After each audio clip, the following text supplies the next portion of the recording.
Fin 1916, la division est complètement remaniée. Le 61e régiment d'artillerie de campagne se sépare avec regret de ses excellents camarades de combat des 151e et 162e régiments d'infanterie. La 84e brigade est remplacée par un régiment de réserve, le 332e. Le capitaine Cunin, commandant la 5e batterie, écrit « Nous combattons donc désormais avec 2 régiments d'infanterie et 2 bataillons de chasseurs. Le 18 novembre 1916, je rends le commandement de la batterie, le laissant au lieutenant Rousseau. Ce commandement, je l'avais pris le 2 août 1914. Je regarde ces visages que je côtoie depuis le début. Les bougres se réjouissent de ma promotion, m'entourent et viennent me saluer une dernière fois. Le lieutenant m'invite à revenir les voir quand mon travail à l'état-major me le permettra. Je promets de les suivre de près, moment pire que la blessure, que de laisser mes diables noirs en pareilles circonstances. Mais allez, il le faut bien. Et ils sont entre de bonnes mains. Et ils n'ont pas fini d'écrire leur histoire.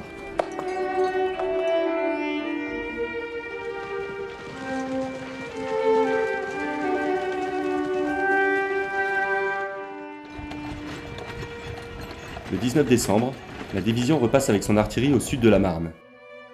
Elle est mise en réserve de la 6e armée en arrière du groupement ouest pour exécuter des travaux de défense dans la montagne de Reims. Les groupes construisent des positions de batterie dans la région. Le climat, assez tempéré, permet d'activer les travaux et d'obtenir un excellent rendement. Pour l'ensemble, gardez-vous!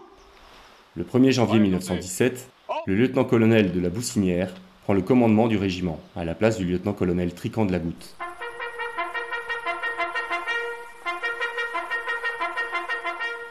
Du 1er au 6 janvier 1917, la batterie bivouaque au camp des Échelons, près de Louvercy, entre Châlons et Reims. Le 7 janvier, elle relève la 8e batterie du 7e régiment d'artillerie de campagne. Allez les gars, prenez votre barda, on déménage, tous à vos pièces. La relève se fait de nuit, Non, c'est mon gars. une section après l'autre. Non, ça c'est bien, mon relâche. Dépêchez-vous, bon sang. Tout de suite, les canonniers commencent les travaux, notamment en créant une sape pour la 4e pièce. L'hiver est particulièrement rigoureux, le vin gèle dans les bidons. Les hommes sont fatigués de la guerre et tombent malades ou d'épuisement.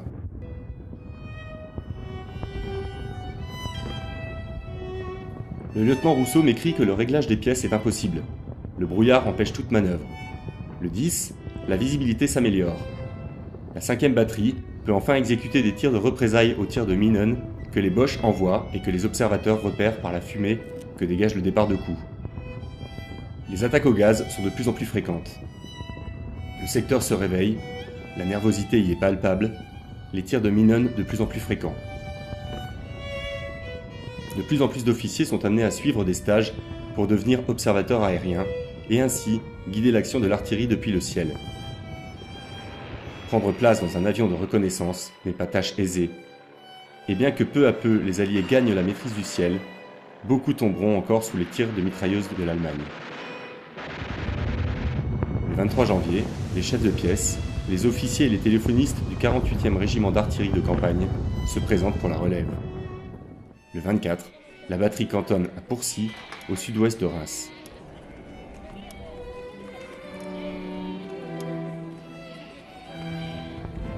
Le lieutenant Rousseau, qui commande dorénavant la batterie, en profite pour pousser jusqu'à Berry-au-Bac pour reconnaître ses futures positions.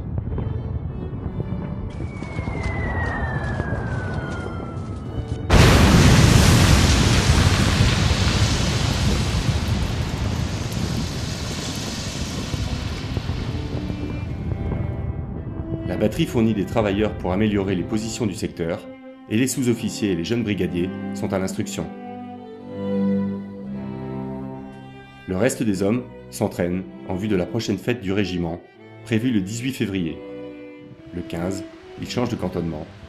La 5e batterie bivouaque à Ménil-sur-Auger.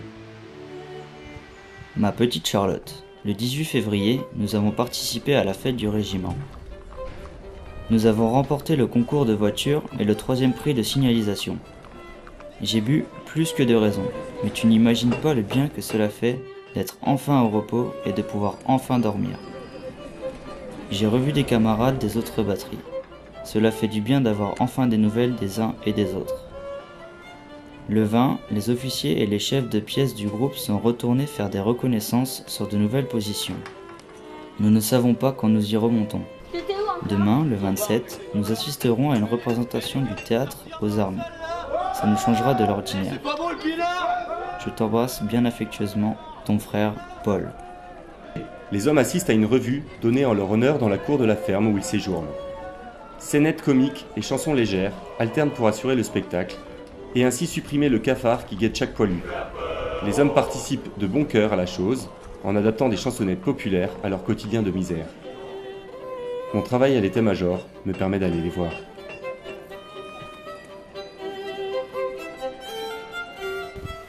Attention canonnier! En bras! Du 28 février au 25 mars, la batterie participe à de nombreuses manœuvres.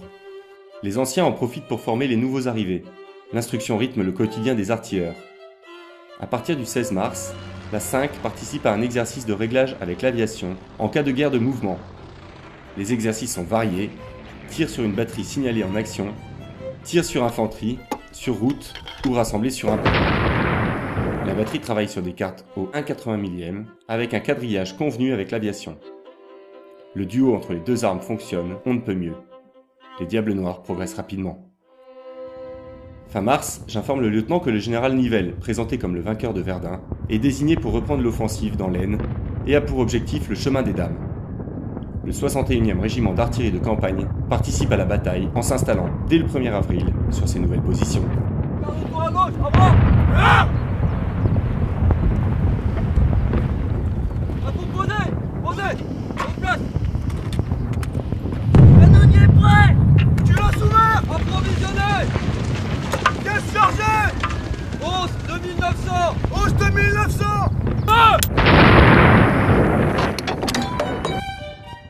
Le 1er avril, je commande le départ pour la position C309 du Bois Poupeux. Le deuxième groupe se met en marche. Les pièces, les caissons, les voitures de ravitaillement, de munitions, la voiture du vétérinaire, la voiture médicale, la voiture atelier, celle du maréchal Ferrand, le tout dépasse les 2 km. Je remonte la longue colonne à cheval avec le capitaine Cunin, venu nous souhaiter bonne chance. La zone de barrage qui nous est allouée va de la première ligne allemande entre la tranchée du Roi et la route de Jardicourt à Berry-au-Bac. Le 2 avril, je vais reconnaître les postes d'observation sur la falaise. Le 3, la batterie règle son tir avec l'aide de l'aviation. J'ai le plus grand mal à trouver des points permettant une observation correcte de la zone. La plupart des vues sont incertaines et ne répondent pas à nos besoins. La neige qui tombe n'arrange rien et fait tomber la visibilité à tel point que nous ne pouvons pas régler nos pièces.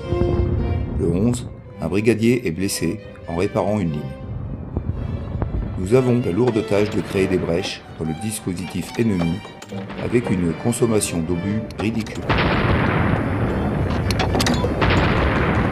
Les postes de guetteurs sont mis à mal. Je fais évacuer plusieurs blessés.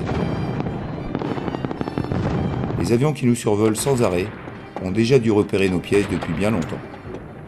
Le 12 avril, on nous demande un tir de barrage roulant afin de préparer l'attaque de l'infanterie prévue initialement le 14 avril, qui sera repoussée au 16.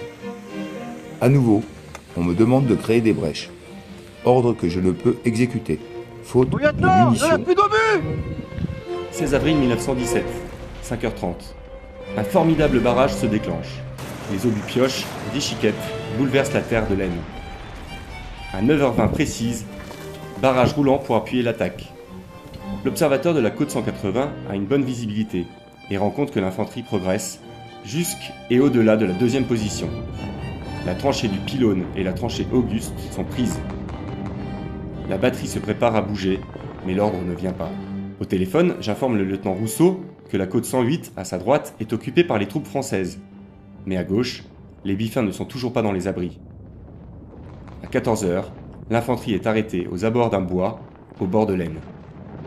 La batterie déclenche un tir de protection, puis un deuxième. La fumée m'empêche de voir distinctement nos objectifs. J'ai le plus grand mal à discerner quoi que ce soit. Parfois j'aperçois nos troupes, puis l'instant d'après plus rien. À 15h, les chars, ils sont lancés dans la mêlée, mais sont mis hors de combat très vite. Je vois des Biffins du 94e RI recueillir les servants qui sortent en flammes des carcasses. Comment est-ce possible ? Les monstres cuirassés ne passent pas. L'artillerie Boche les abat les uns après les autres, profitant des pannes et des accidents du terrain qu'ils ont du mal à franchir.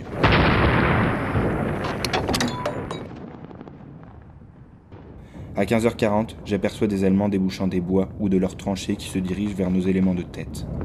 J'en informe le lieutenant qui déclenche directement les tirs.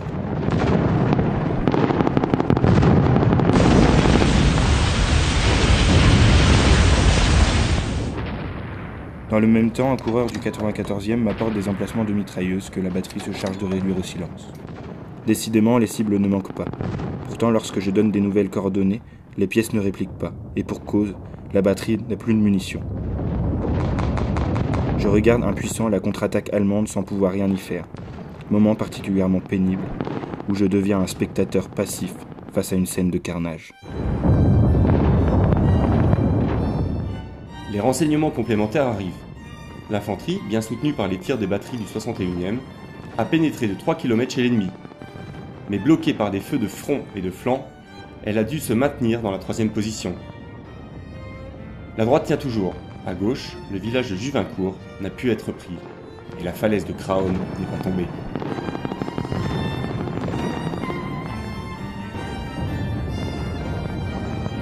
Le 17, je fais bouger mes pièces sur la ferme du Choléra au nord de l'Aisne. Un versant de la côte 108 étant en notre possession, j'installe des observateurs sur un certain nombre de points.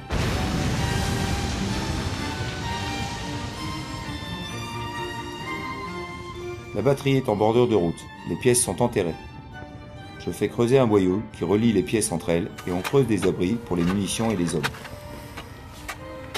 Du 19 avril au 23, la batterie accroche des forces ennemies sur le bois pervers. Nous harcelons les Boches dans la région de Guignicourt et appuyons l'infanterie suite à de nombreux tirs de fusée.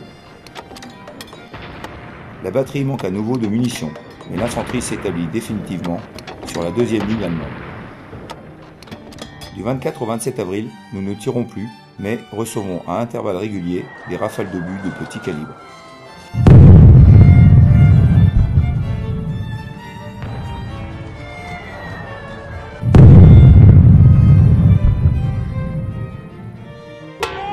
Le 29, la batterie subit un tir d'obus à gaz. Le 29 avril 1917, l'offensive de l'Aisne est stoppée. Les pertes considérables de la bataille seront en grande partie à l'origine des mutineries de mai, Nivelles et limogées. Si l'offensive reprend de manière sporadique, elle est arrêtée définitivement le 15 mai. Le 24 mai, la batterie quitte la position et ne sera pas relevée. La position ne sera même plus occupée. La batterie est envoyée sur différents cantonnements pour finir le 11 juin à Aubigny-sur-Aube, au sud de Mailly-le-Camp, où elle reste jusqu'au 26 juin. On note quelques troubles dans le camp suite à l'échec de l'offensive de Nivelles. Les Diables Noirs, même s'ils écoutent la chanson de Craonne, ne participeront pas aux troubles.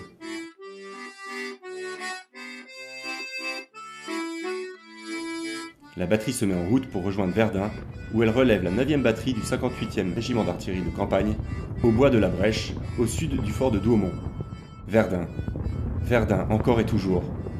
Les forts de Vaux et de Douaumont sont à nouveau français depuis la fin de 1916. Le 6 juillet, le lieutenant nous informe que ses pièces sont en place et qu'il harcèle l'ennemi en tirant sur les carrefours et les boyaux allemands. Le 16 juillet, je l'accompagne pour reconnaître de nouvelles positions à moins de 1800 mètres des lignes sur le versant sud du plateau 347. Les travaux commencent la nuit grâce à des travailleurs fournis par l'infanterie.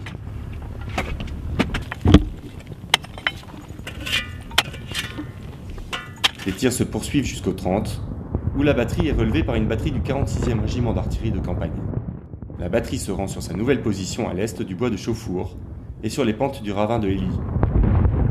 Le 3 et 4 août, les 4 pièces sont emmenées sur cette nouvelle position et les canonniers se mettent à l'ouvrage sous quelques rafales d'obus. On déplore 2 blessés et des pertes matérielles. Chers gens, on creuse, on s'enterre dans cette terre gorgée de cadavres d'os et de matériel. Notre position actuelle n'est pas très bonne. Le lieutenant nous a fait tirer des obus à charge réduite pour que l'on puisse atteindre le ravin face à nous. Mais on est moins à plaindre que les gars qu'on envoie faire des coups de main. On parle d'une attaque le 17 août. Les vieux n'auront plus de mes nouvelles. Essaye de les tranquilliser le mieux que tu peux. Demande-leur aussi de m'envoyer un colis, ça fera de moi un homme heureux. Affectueusement, André. Le 17 août, la mauvaise visibilité oblige l'état-major à repousser l'attaque de 48 heures. La batterie poursuit ses tirs sur les brèches et ses réglages avec l'aviation. Un obus de petit calibre explose sur le parapet du boyau, tuant le maréchal des logis Antoine et le maréchal des logis Collignon. Il blesse également 3 servants. La nuit, les Allemands tirent des obus toxiques sur la batterie. Le 20, à 1h40, débute un tir pour préparer l'attaque prévue à 4h40. La batterie ratisse sa zone pendant 3 heures avec des obus à charge réduite, puis à 5h exécute un barrage roulant. Lorsque les objectifs sont atteints, la batterie ne cesse de tirer pour disperser les rassemblements ennemis dans le ravin Adimé. Le tir se poursuit le 21. Les Allemands ripostent et détruisent une des pièces de la batterie, ainsi qu'une entrée de sape. L'infanterie a atteint ses objectifs et tient des positions allemandes au bois de Neuville et au bois des Fosses. Nous avons subi des tirs d'obus toxiques le 23 août. Un conducteur a été tué, 2 autres blessés pendant le ravitaillement. J'ai également perdu 6 chevaux. Nous tirons sans arrêt. Les obus ne manquent pas. J'ai dû prendre en compte le secteur de la 6e batterie qui a subi de lourdes pertes en hommes et en matériel. Les Allemands nous envoient du 150 et du 210. Un coup au but ne pardonne pas. Le 25, nouveaux ordres. Nous devions déclencher un tir continu à partir d'1h45 jusqu'à 4h45. Puis, poursuivre l'effort avec un barrage roulant. L'infanterie a bien marché. Elle a avancé de 1200 mètres en moyenne.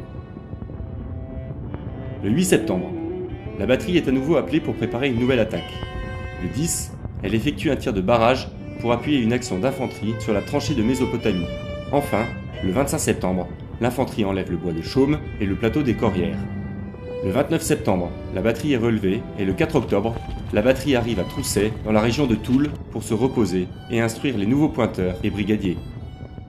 Les canons sont remis en état. La batterie reste au repos jusqu'au 3 novembre. Ce 3 novembre 1917, elle relève la 28e batterie du 261e régiment d'artillerie de campagne sur la ferme Le Puy. La batterie participe à l'action comme à son habitude, dans un secteur plutôt calme, jusqu'au mois de décembre, où elle est relevée par la 2e batterie le 16. La batterie enfin relevée fête Noël à Rosières-en-Haye. Encore un Noël loin de tout, loin des familles, loin des villages. Noël qui laisse déjà présager les prémices de l'offensive allemande que tout s'entrevoit depuis que les divisions du front oriental ont été rapatriées à l'ouest après la révolution bolchevique d'octobre 1917 qui a fait cesser les combats entre la Russie et l'Allemagne.